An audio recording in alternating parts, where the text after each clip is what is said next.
Wolfpack Nation. Welcome back to another episode of Tuffy Talk here. We are really excited to be able to hang out with linebacker commit for the class of 2024. First commit in the class of 2024, Cannon Lewis from West Virginia. Man, how are you, Cannon? Pretty good. How are you? Pretty good, man. I'm really excited to have you on the show. We're pretty pumped. We for me, I'm a guy who's been really huge on the recruiting side of things for both, football, basketball. I think it's really fun. And especially when you're seeing how guys can, be where they are in high school and, blossom into Boston's kind of weird, but just kind of grow into being a great player in college and then hopefully going on to the pros. But this is really fun to me. So I really appreciate taking the time. I understand you, when we're recording this is Saturday, the April 8th, right after the spring game. You went to the game, right? Yeah, I was there. Yeah, and you drove back, and you're getting on this video call right now just to do a interview. How was the drive? Pretty good for you and your family? Yeah, it was long, but it was good. It's always worth it to get out there and hang out. What is it, about 5-6 hours? 5.5, yeah. 5.5, yeah. Yeah, was it how was the weather conditions? Did it really mess things up for you guys? What was that like? Oh no, I mean it was cold and rainy, but it was all right. Yeah, I hear you, man. That's a sweet hat too, by the way. I like that hat. School. Yeah, that's awesome. We stopped by Dick's before the spring game, and I saw it. Yeah, that's nice. Yeah, well, cool. Hey, so for state fans Cannon Lewis from is it Ona, West Virginia, or where you from? Ona, West Virginia, and he's he's the first commit, like I mentioned, to NC State from Ona, West Virginia. I don't think a lot of times State doesn't really see a lot of commitments coming from West Virginia. So I guess, Cannon, what high school are you playing for in West Virginia? Cabell Midland. Cabell Midland. Okay.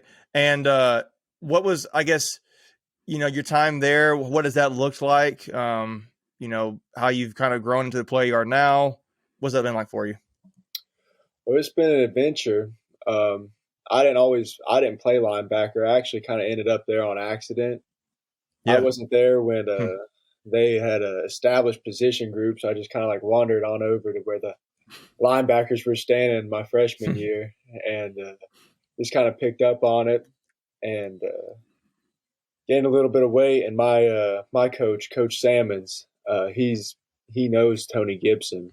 He's pretty good friends with him, and he goes up there every year for the coaches clinics that we do, because we run the 3-3-5.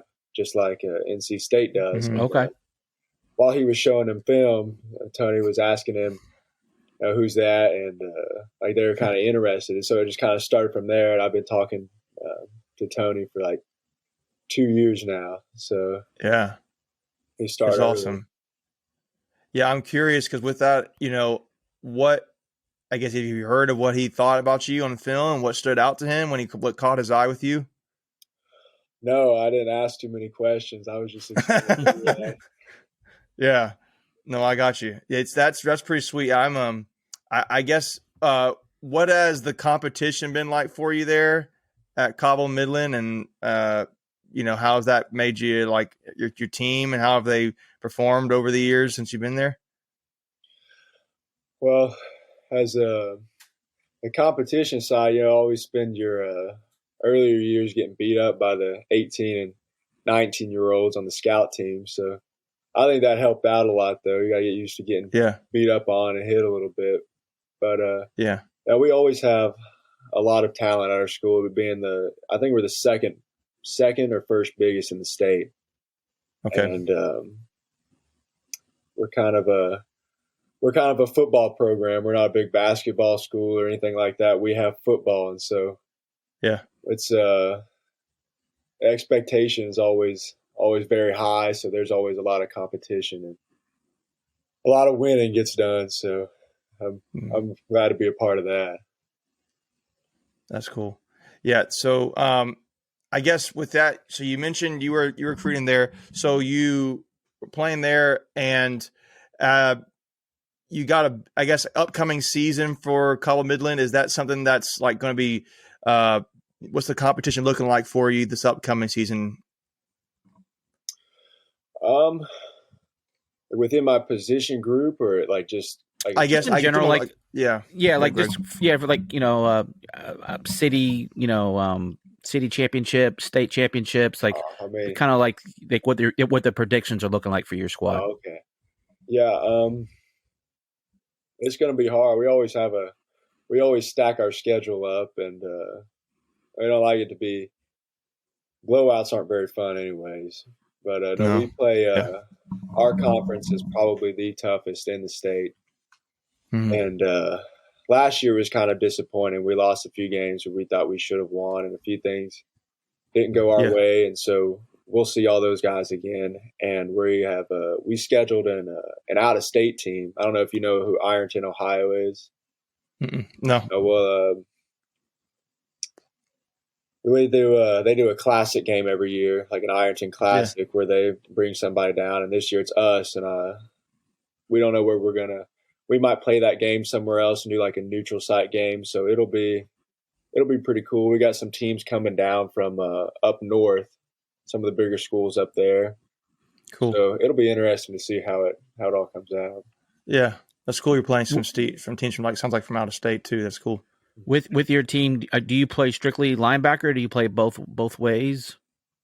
I get moved around a lot. On defense, it's always I can play any of the linebacker positions, but on offense, I come in at tight end, running back, maybe a little bit of a receiver at some point this year. That'd be fun. But I'm kind of a utility player. Briefly, I played left tackle for a little bit in practice, so that was fun. But.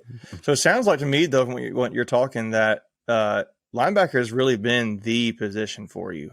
So was it really anything that you really felt like was like a big learning curve to pick up? I mean, at what point did the light bulb go off for you in high school so far on playing the position? I think it was just learning to, like, you can't sit there. It's one of the only. It's like you have to go immediately, and like you have to read the guards and follow the motion, and the amount of preparation and film that goes up, that goes into being a successful linebacker as opposed to a lot of the other positions is like next level, because there's a lot of stuff that you can pick up on in film and gain an advantage. Talking about like the pulling guards, that's a big thing.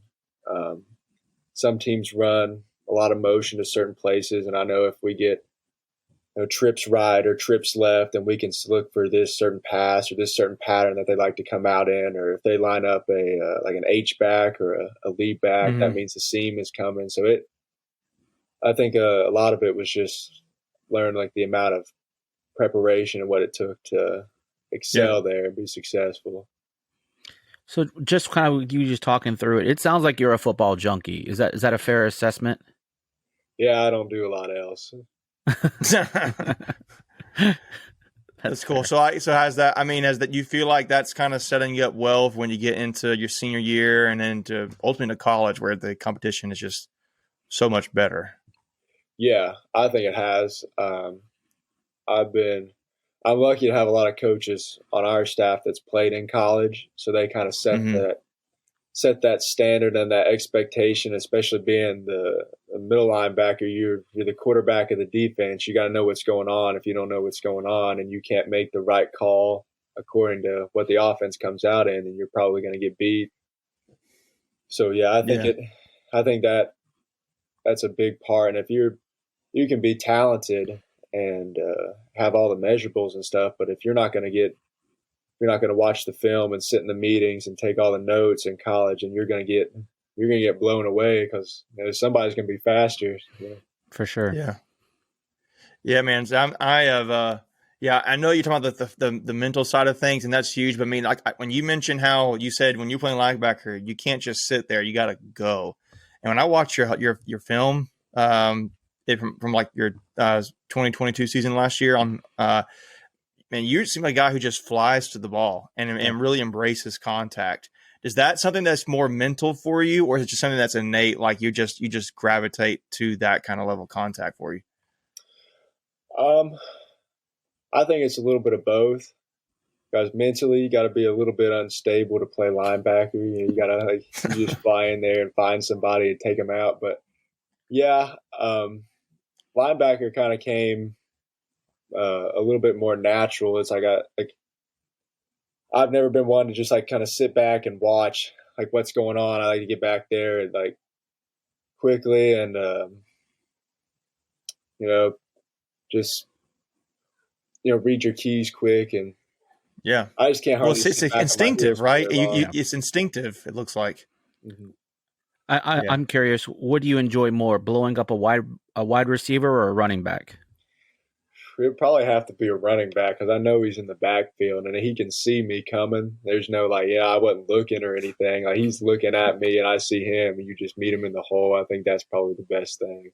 Yeah, that's awesome. Before we continue, I want to take a quick second to tell you about our sponsor, Flatlands Jessup Insurance Group, that has your whole world covered, with agents in 5 offices throughout eastern North Carolina to help you decide how much coverage you need, offering policies for home and auto, recreational vehicles, commercial, crop, health, life, and employee benefits. They are able to combine options to find a comprehensive solution that works for you.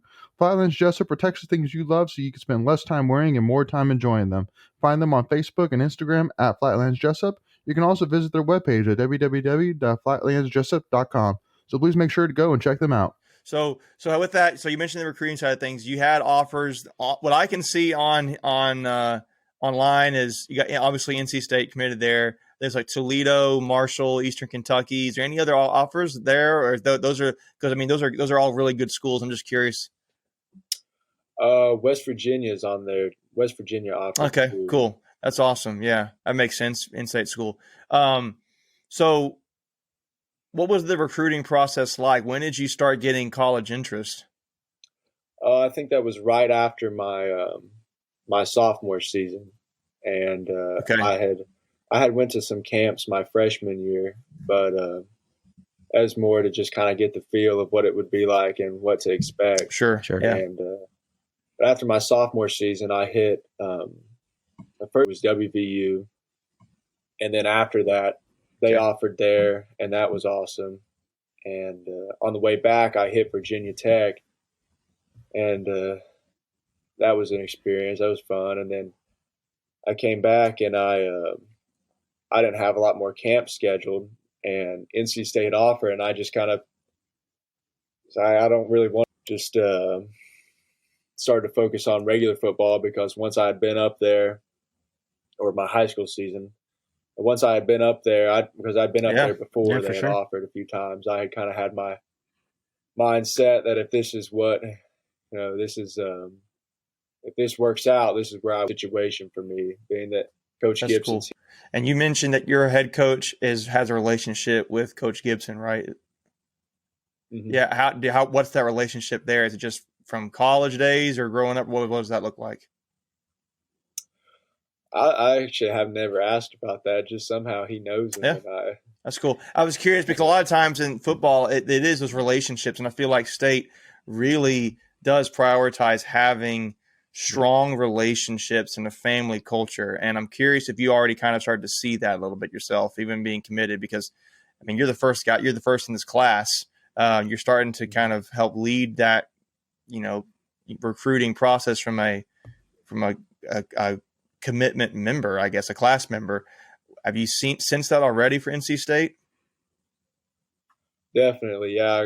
Every time I haven't gotten this from anywhere else I've been, but you walk in the door and everybody knows what's up, Cannon? How you been? And they know, they know me and they know everybody I've brought with me. And it's one after the other, every single person, you come up and sit there and talk to you for however long you want to talk to them. And I have noticed that. That's one thing that's been big. Okay. So you mentioned, that the coaching staff knows who you brought with you, and I'm assuming that's your family and so on and so forth. How has your family been through this whole process? Are they just kind of taking a back seat and let you do your thing and figure it out, or have they kind of just been, in lockstep with you? Well, they kind of embraced letting me figure it out, but I think that they knew it was NC State before I did. When we got up there, my mom loved that place. So the first time we got up there, she was the entire time, she was like, Cannon, this is a nice school. This is awesome. I've never been anywhere like this. This is Was she kind of like prodding you a no. little bit? This is where you should go. Yeah. Yeah, she had no objections. But That's important. That's awesome. Hey, I've heard the expression like you got to win mom, right? Yeah. You got to win mom in the recruiting battle a lot of times. So I guess they won her over. That's good. That's awesome. Well, that's cool, man. I was just curious to get to know you a little bit, and we're going to talk in the next episode more about NC State, how you fit in, what that looks like, and your experiences but on campus. Yeah, but I'm just kind of like wanting to, before we wrap up this episode, just kind of give you some kind of rapid fire questions just to get to know you a little bit. And I'm just kind of spitballing this off my head. I got a couple. If you got any questions? Yep. Yeah, okay. Go for it. So I want to go to the stereotypical questions. So like favorite food. Favorite foods gotta be burritos. Okay. Oh, burritos. What kind of burrito? Just like the biggest one that anywhere's got, and you gotta go for like something with like steak. There you go. But like steak or chicken or pork, what? Steak. Okay. I mean, why not have some steak, chicken, and some shrimp in it? I mean, don't stop there with just steak. Okay. Hunting or fishing? Probably. You're West Virginia. You gotta probably hunting. What was that? Okay. What do you like to hunt? Just deer, or what do you like? I don't do a lot of it, but I've been like a few times, and it was squirrel hunting, which was something in itself.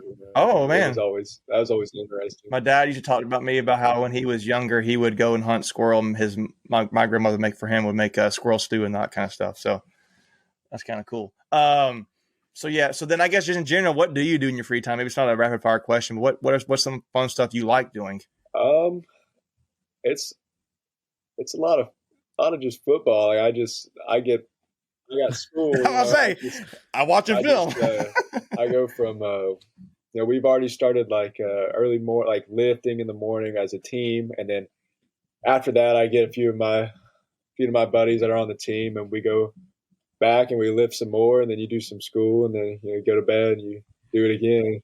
Yeah. Okay. So since it's football, favorite NFL team? Are you a Steelers Bengals. or somewhere in Ohio? What's that? Bengals. Yeah. All the whole time, not since Burrow and everybody's been there the whole time. I was about to say that's cool, man. So Chad Ochocinco, is he your guy, or what? Who's like your favorite player from the Bengals? I like Sam Hubbard Jermaine Pratt? a lot. Sam Hubbard, okay. Yeah. And you got Pratt's an Pratt NC State guy. That's why he said that. Or BJ Hill, right? Is Hill's not with is he with the Bengals still? Yeah, he's still with the Bengals. Yeah. Okay, I couldn't remember that. Yeah. So then, like, you got a favorite movie or favorite show? Favorite movie is what is that? Shawshank Redemption. That's what it is. Oh, oldie. Man, good. All right, good, that's a good one. Choice. I showed my wife that movie like a few months ago, and she had never seen it. She just I discovered it on Netflix, and I was like blown away by it, man. Yeah, it sneaks up on you as a good story. One. Yeah, good story. Yeah, that's cool. So I guess Greg already asked you, like, would you rather have like I guess I'm asking this: would you rather have a big stop at the end of a game or like a pick six? Probably a pick six, man. That's never happened to me before. Really? I don't get the ball in my hands very often. That'd be fun. All right, cool. I don't know. I got any other questions, Greg. I mean, if you can think of any more, we'll probably wrap this up then. Yeah, for this episode, I got a lot of stuff that I want to just know about what he thinks about state and all that. So, but I think that's a good stopping point right there. Cool, man. All right. Well, hey, for Wolfpack Nation, thank you guys for checking in on this video, this interview here with linebacker commit for the class of 2024. Cannon Lewis. Cannon, again, really appreciate you having you on the show, man. And for the state fans, be sure to like and subscribe in this video and share it around with all the other fans or friends, so we can continue to build this community here on Tuffy Talk. And we're really excited for the football season coming up. Really enjoy watching the spring game, and we will talk to you guys later. So as always, go Pack.